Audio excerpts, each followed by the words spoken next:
Today we're going to talk about beach metal detecting tips for beginners.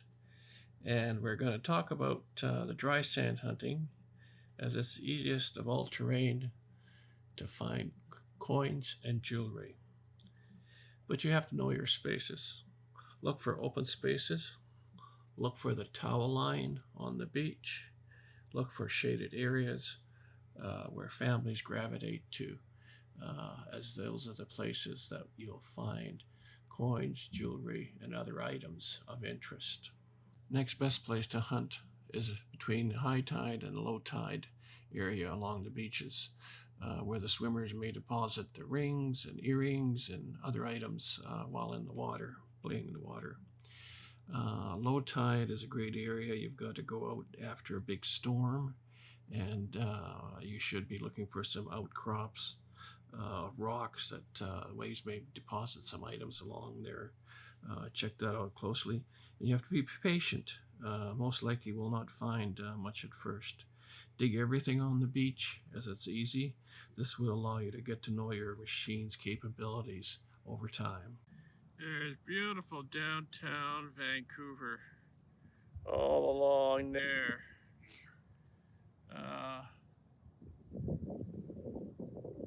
Ships in the harbor. Beautiful day. Tide's just heading out.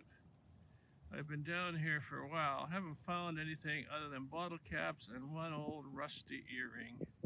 So I'm going to be just going back along this little cut here, and I'm going to head home.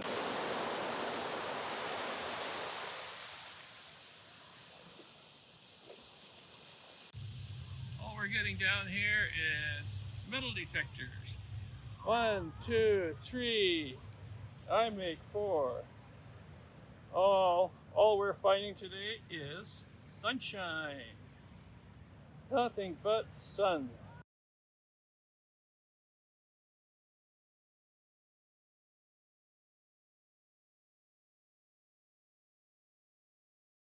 Hunting the beaches, you need a specialized machine, and Garrett comes out with a new one this year with a multi-frequency, but the one I use is the minelab Equinox 800. It has been out. It's proven to be a great beach hunter, dry sand and wet sand. It has the multiple frequencies, but even these machines will give you false signals with the black sand that's around in low tides and a lot of the beach areas. So this is where you're going to need a specialized machine strictly for low tides if you're going to be a dedicated hunter. If you're going to be a serious beach hunter, you need to get the specialized machine strictly for low tides, and that's the White TDI Beach Hunter. White has been an American company. It was just purchased by Garrett, and they are the premier machine for beach hunting low tides. Very well outfitted. You can see the control box. It's strictly what it does. It just tells you there is something below the coil and you have to dig it. It's the best solution for black sand along the shorelines on the beach. And to be serious, this is the machine that is required for beach hunting. TDI Beach Hunter. And I'm down here trying it out for the first time. I wanted to be using it in the sand to start, just to get the feel of it. This is much different than what my Equinox 800 would be. So I just wanted to kind of show you. There'll be videos coming with the Beach Hunter, as it's a very different machine than from what the Equinox is. Strictly for the water, as you do a lot of digging with this. So but anyway, I just wanted to kind of give you a quick heads up and show you a little close-up of the machine and what it's like, and the controls and the headphones. Everything is wired for best performance on this machine. Large coil. I've got the coil protector underneath it, so I'm using my extreme scoop, and we're going to be going Today, my best luck has always been along the edges here. I've pulled up rings, silver rings, gold rings, just as people kind of come onto from the grass to the sand.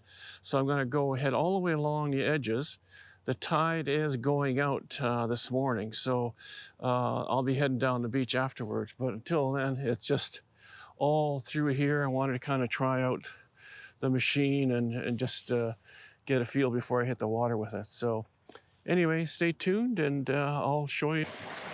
TDI finds another ring here. Kitts Beach. It looks like it's a blingy, but it's another ring. Let me just show you here. Bend over.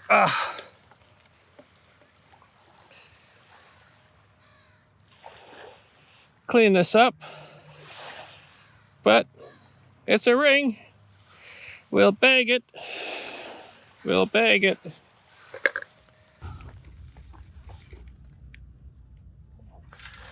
That's it. Oh, we got it. Oh, I see it. Let it pop right up on the shovel or the scoop.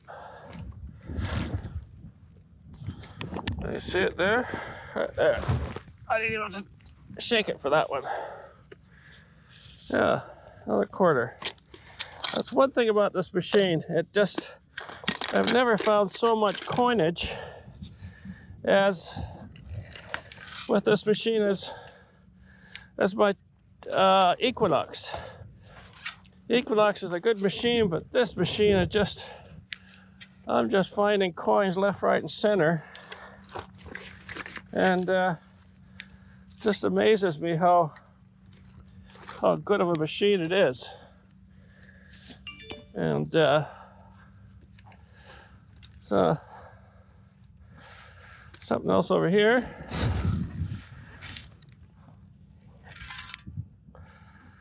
Didn't get it. I think we got it. That might be a bottle cap.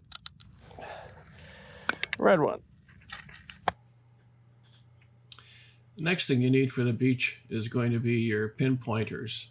Even though the machines will find the item sometimes, they're so small that you can't locate it with your eye, and you need some other types of pinpointers. Garrett here is an excellent machine.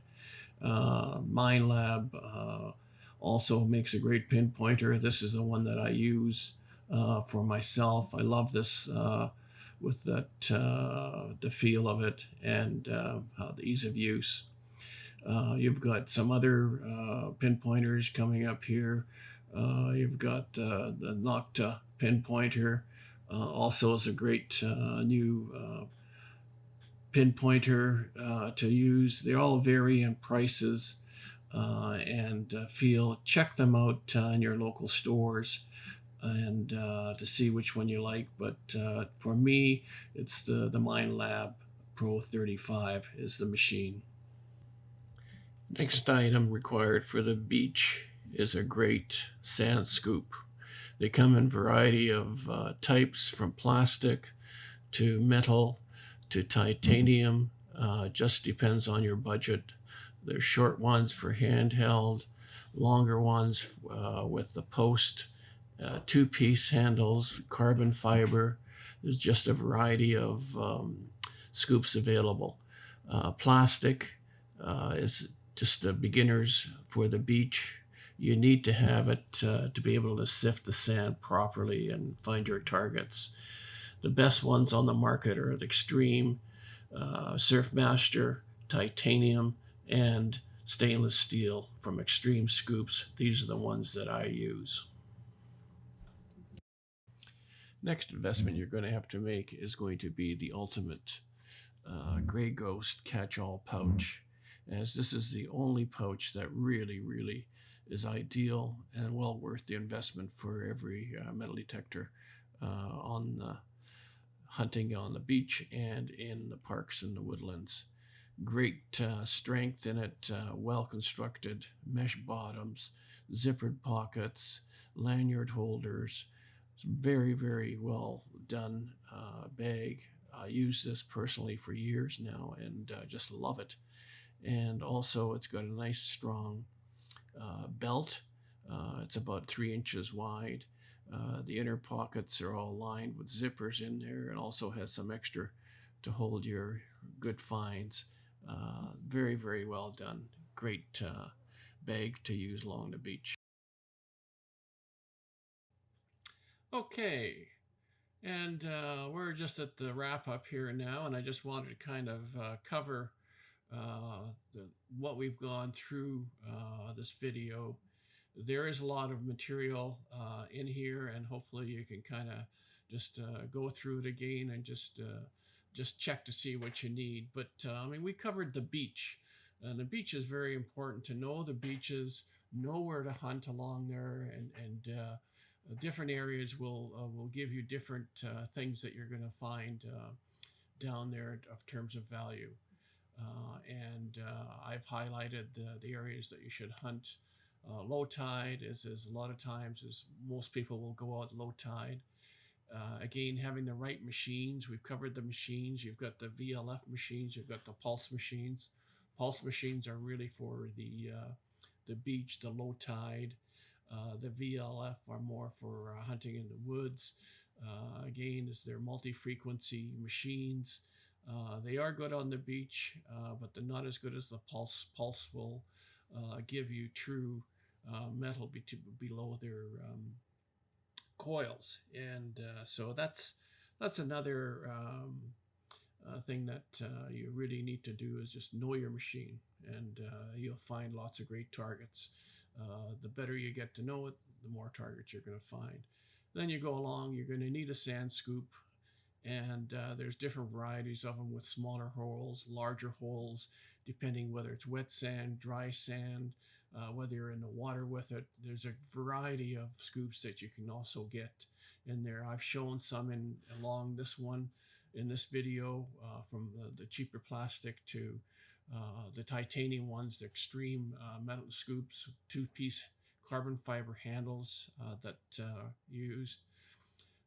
The other ones are the bags. You know, you've got a variety of bags that you can have.